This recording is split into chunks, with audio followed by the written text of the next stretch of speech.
राधे राधे। दोस्तों, आपको पता है कि भारत का शेक्सपियर किसे कहा जाता है? कालिदास जी को। किंतु ऐसा कहना उनकी प्रतिभा के साथ अन्याय है।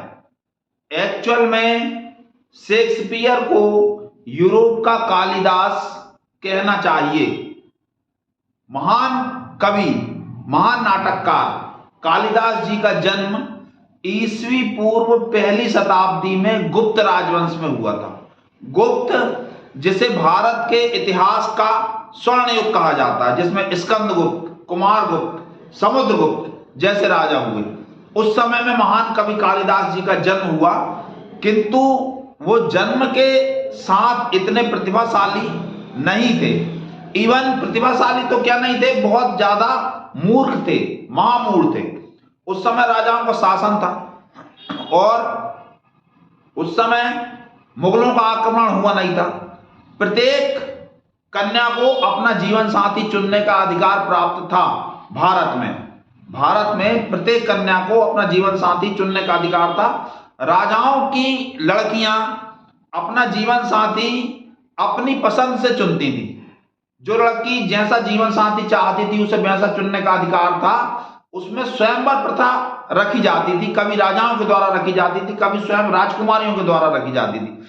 स्वयंवर प्रथा, जैसा कि द्रौपदी स्वयंवर महाभारत के समय में आपने देखा सुना होगा, अर्जुन मछली की आंख में बाण मारते हैं। जैसा कि आपने माता सीता का स्वयंवर देखा सुना होगा, भगवान धनुष को तोड़ते हैं। इसी तरह से स्वयंवर की प्रथा थी।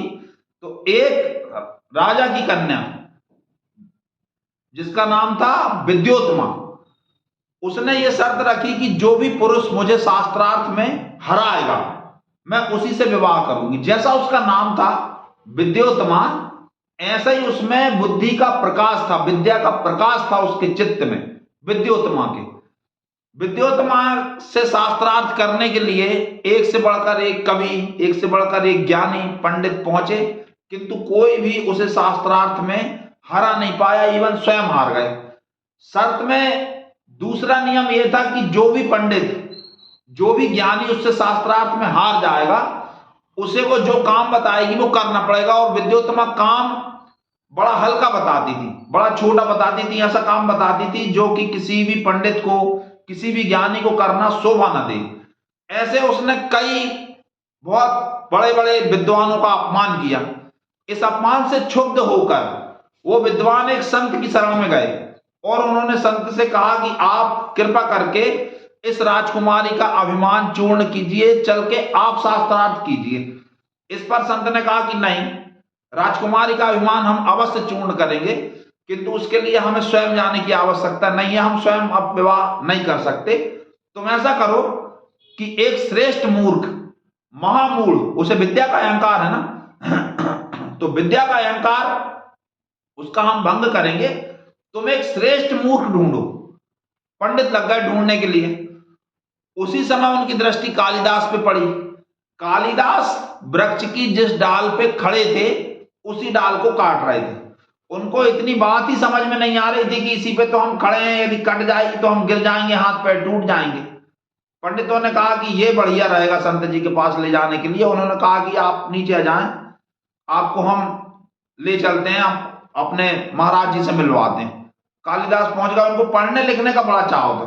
वो चाहते थे कि मैं बहुत पढ़ूं लिखूं, किंतु सारे मास्टर उनको पढ़ा पढ़ा के हार गए थे। वो बिल्कुल बैल बुद्धि थे, जड़ बुद्धि थे। ठीक है, कालिदास जी पहुंचे संत के पास। संत ने उनको समझाया, भोले भाले चित्त के तो थे ही। संत ने उनको समझाया कि हम तुम्हारा ब्याह राजकुमारी से करा देंगे, राजा के पास तो बड़ा पैसा है और राजकुमारी बड़ी पढ़ी लिखी है, वो तुमको पढ़ा देगी।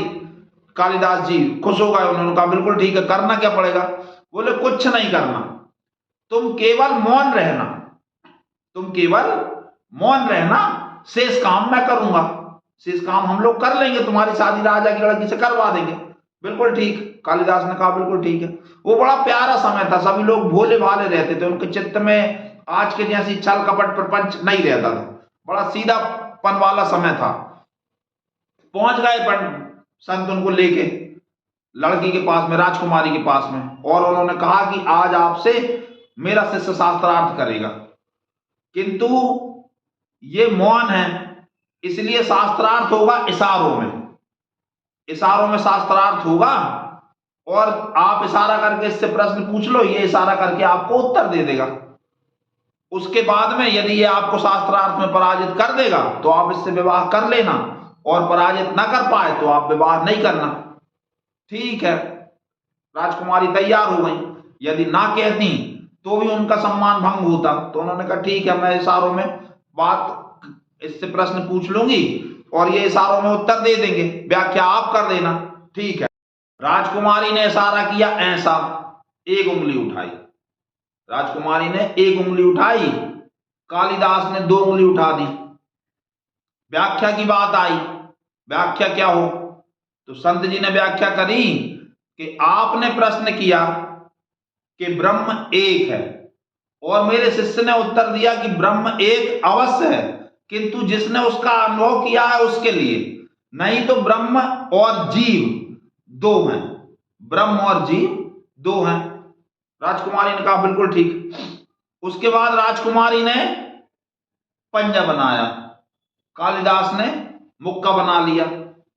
अब संत महाराज ने कहा कि आपने प्रश्न किया कि यह संसार 5 तत्वों से मिलकर बना है, पृथ्वी, जल, वायु, अग्नि, आकाश, और मेरे शिष्य ने उत्तर दिया कि ये एक एक तत्व अपने आप में परिपूर्ण नहीं है।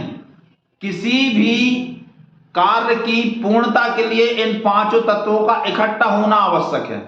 पृथ्वी, जल, अग्नि, वायु, आकाश, जब ये 5 इकट्ठे होते हैं तभी मनुष्य के जीवन की संरचना होती है और सृष्टि आगे बढ़ती है। राजकुमारी संतुष्ट हो गई। राजकुमारी ने कहा हाँ ठीक है, दोनों प्रश्नों के उत्तर आपके शिष्य ने ठीक दिए। कालिदास जी का विवाह उस राजकुमारी से हो गया। दिन बीत गया, शाम का समय हुआ। कालिदास जी भोले भाले थे, खड़े हो गए खिड़की के पास में। खिड़की के पास में खड़े हुए और ऊंट बाहर चल रहा था, उसको देख के, देखो बुद्धिमान बने रहने का एक तरीका मैं बता रहा हूं, मौन रहो, कम बोलो, इससे लोग सोचेंगे आप बहुत बुद्धिमान हो। जैसे ही बोलोगे पोल खुल जाएगी। कालिदास जी बाहर ऊंट को चढ़ता हुआ देख के बोले है ऊंटियो है, ऊंटियो है। राजकुमारी समझ गई कि ये कोई मूर्ख है, ये किसी मूर्ख से मेरा विवाह षड्यंत्र करके करा दिया गया। उसने पूछा कि तुम पढ़े लिखे नहीं हो? बोले नहीं, मुझे तो आप पढ़ाने वाली हो। तो बोले तुमने मेरे प्रश्नों के उत्तर कैसे दिए? बोले आपने एक उंगली बताई, आपने कही हम तुम्हारी एक आंख फोड़ हैं, सो हमने कही हम तुम्हारी 2 ही आंख फोड़ हैं। तुमने कही हम तुम्हें एक चांटा दें, हमने कही हम तुम्हें एक घुसर्रा दें। समझ गए? तो ऐसे मैंने आपके प्रश्नों का उत्तर दिया। राजकुमारी को भयंकर क्रोध आया। चूंकि भारतीय स्त्री थी, दूसरा पति कर नहीं सकती थी, उस समय ऐसा प्रचलन भी नहीं था। बहुत क्रोध में आके उसने कालिदास का हाथ पकड़ के अपने महल से बाहर निकाल दिया और कहा कि आप आज के बाद तुम मुझे अपना मुंह तभी दिखाना जब तुम मुझे मुंह दिखाने के योग्य बन जाओ, मेरे योग्य बन जाओ। कालिदास जी को यह बात बहुत चुभ गई, और जैसा कि कहा जाता है लोक में, वेद में, काल में प्रसिद्ध है कि प्रत्येक सफल पुरुष के पीछे किसी न किसी स्त्री का हाथ होता है। कालिदास जी को यह बात बड़ी चुभ गई और वो मरने के लिए गए। जब वो मरने के लिए गए, डूब रहे थे, वहीं पर एक बकरी का बच्चा कूद पड़ा। उसको, बकरी के बच्चे को उठाने के लिए कुछ व्यक्ति उसके पीछे पीछे दौड़ के उस नदी में कूदे आए जल्दी जल्दी से। कालिदास जी ने पूछा कि इस बकरी के बच्चे को तुम इतनी आतुरता से कहां ले जाना चाहते हो? उन लोगों ने बताया कि हम इसकी बलि देना चाहते हैं काली माता पे। कालिदास जी ने कहा कि इसकी बलि क्यों दे रहे हो, मेरी बलि दे दो। इस पर लोगों ने कहा कि अभी महाराज ने मानव वध पर रोक लगाई हुई है, मानव बलि पर रोक लगा दी है, किंतु यदि कोई मनुष्य स्वयं अपनी इच्छा से बलि होना चाहे तो उसकी बलि दी जा सकती है, आपको कोई दिक्कत नहीं। बोले नहीं, मुझे कोई दिक्कत नहीं, मैं तो मर नहीं आया हूं, यहां डूब के मर रहा हूं, तुम बलि दे दो तो माता मेरी बलि स्वीकार कर ले। कालिदास जी को बलि देने के लिए ले जाया गया। बलि देने के लिए जैसे ही उन्होंने खड़ग उठाया तो इतने भोले भाले मनुष्य की बलि वो जगत जननी जगदम्बिके भगवती भवानी कैसे स्वीकार करती? तुरंत उसके हाथ से खड़ग छूट गया और घनघोर तूफान आया। उस तूफान में कालिदास जी के मन में दिव्य प्रकाश हुआ कि यदि मैं अब अध्ययन करूंगा तो मुझे अवश्य विद्या प्राप्त होगी। इसके बाद उन्होंने उज्जैन जाकर के बहुत गहन अध्ययन किया, बहुत गहन अध्ययन किया और काली माता की प्रताप से वो ऐसे कवि हुए जैसा कभी ना उनके पहले हुआ था, ना हुआ है और ना कभी होगा। अद्भुत उनकी रचनाएं हैं। अभिज्ञान शाकुंतलम, मेघदूत, कुमार संभव, उन्होंने बहुत सी रचनाएं रची, बहुत से नाटकों का वर्णन किया, बहुत से नाटक लिखे, बहुत उन्होंने अपनी काव्य प्रतिभा का, अपनी विद्वत्ता का बहुत अच्छा एक प्रदर्शन किया और विद्योत्तमा के साथ सुखपूर्वक जीवन निर्वाह किया। उन्होंने जब उज्जैन जब वो जा रहे थे तब उन्होंने देखा कि एक कुएं पर रस्सी के निशान है। इस पर से उन्हें प्रेरणा मिली कि जब एक पतली रस्सी बार बार आने जाने से सिल पर, पत्थर पर निशान कर सकती है, तो क्या अभ्यास करके मैं बुद्धिमान नहीं बन सकता। उन्होंने एक दोहे की रचना की, रसरी आवत जाति सिल पर पड़त निशान, करत करत अभ्यास के जड़मति होत सुजान, रसरी आवत जाति सिल पर पड़त निशान। अभ्यास करते रहने से जड़मति मूर्ख भी विद्वान हो जाता है, जैसे रस्सी के आने जाने से पत्थर पर भी निशान पड़ जाता है। Practice makes a man perfect. हमारे चैनल को लाइक और सब्सक्राइब करना बिल्कुल भी न भूलें और कालिदास जी की कहानी से प्रेरणा लेकर कभी भी निराश न हो, अभ्यास न छोड़ें, निश्चय जाने कि आप सफल होकर रहेंगे। बहुत बहुत बहुत धन्यवाद। राधे राधे।